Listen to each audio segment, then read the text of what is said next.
Hi, I am recording on my computer instead of on my camera. I almost said computer again. Because it's just going to be a little bit easier for me to do what I have to do. I apologize in advance. My window is open right now. It's too hot not to have the window open, so occasionally you're going to hear some stuff from my street. It is what it is. So here's the sitch. I'm about to edit all of the Korfu videos that I recorded over a year ago. Haven't edited them until now.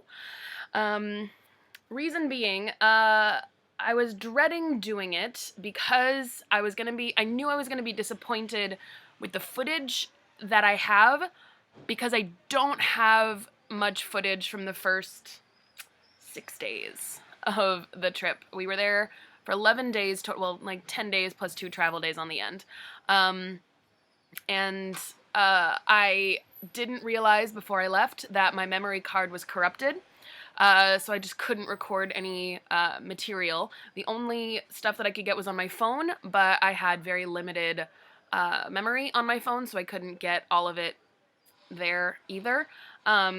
So I only have a very few clips of everything that we did, but at some point I made a list of all of the interesting things. So I guess what the plan is I'm just gonna narrate or recount all of the big stories or the memorable bits, and then when I finally get to the point where my camera was working, because I did get a new memory card like halfway through the trip, and once that is back in business, the videos will go back to the standard thing.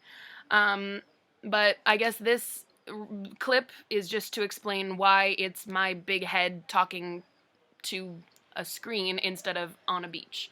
By the way, yeah, my bed looks really stripped. It's because I'm doing laundry. Okay, so talking about day one. And by the way, I'm going to do this. I'm not going to do one long video of like the 6 days, because that would be, I don't know if I have the will to do that much talking at once. Also, I have to go back to the laundromat pretty soon. But okay, so day one started with travel. Always starts with travel. We had 4 people, myself, Amelie, Megan, and Nisha, and we had decided to register 1 bag to go with us to Korfu. So we met at Amelie's apartment beforehand and just like put in all of our shampoo and sun lotion and beach towels and all of the essentials.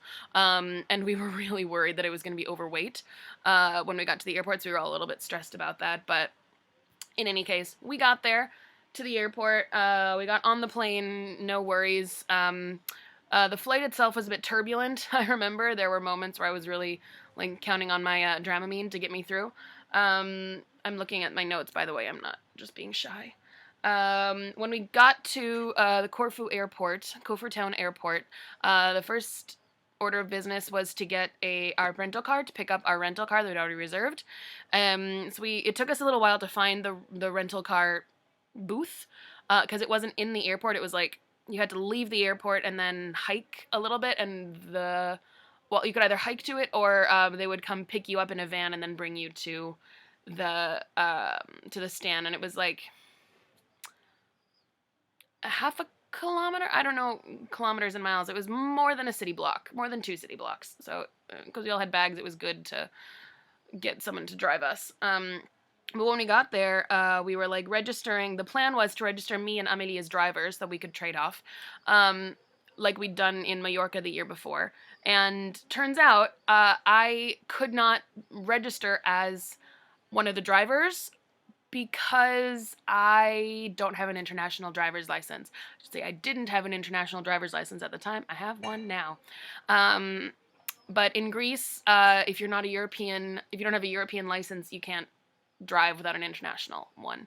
So it fell, unfortunately, on poor Amélie to do all of the driving herself, which was harrowing because the roads in Korfu are very twisty, turny, very narrow, not always well lit. So God bless her, she had a challenge before her, to say the least.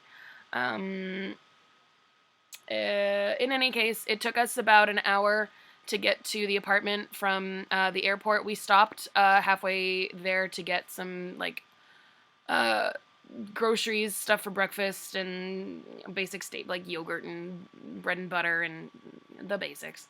Um, and watermelon. I remember getting a watermelon.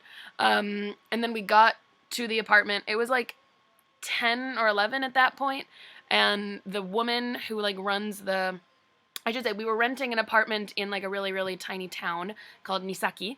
And the woman who runs like the establishment is a collection of like apartment buildings that were on like a hill up into the mountain. I don't know if you can call it a mountain if it's on an island, but it was really literally right next to the beach, and it was like if this is Korfu, the island, it's like a long island. Korfu town is about halfway up the island, and then Nisaki is a little like halfway between Korfu town and the northern point on the coast. So it was really well situated, very small, like village. Even I'm not sure if you would call it a town. It's like a bunch of buildings and businesses alongside a street, and then you'd had like a couple of kilometers there'd be a new like village or small town. um and so that's where we were staying, and when we got there it was like 10 or 11 at night, really late. We were all tired from traveling. Amelie was really stressed out from driving because she hadn't figured out the tips and tricks yet. But when we got there, the woman who was running the establishment had to coach us into the parking lot, and it was a very steep hill. And she kept saying, like, don't drive up it quickly because the car will like shift kind of how it balances the weight of it, and it sometimes like drags on the rear bumper sometimes drags on the pavement, and then it gets scratched. So she kept saying, slowly, slowly, slowly, slowly, slowly, slowly. So like the whole trip, we were just having this mantra of slowly, slowly, and I think still to this day we sometimes say it. And then we crashed out, and that was technically day one of Corfu.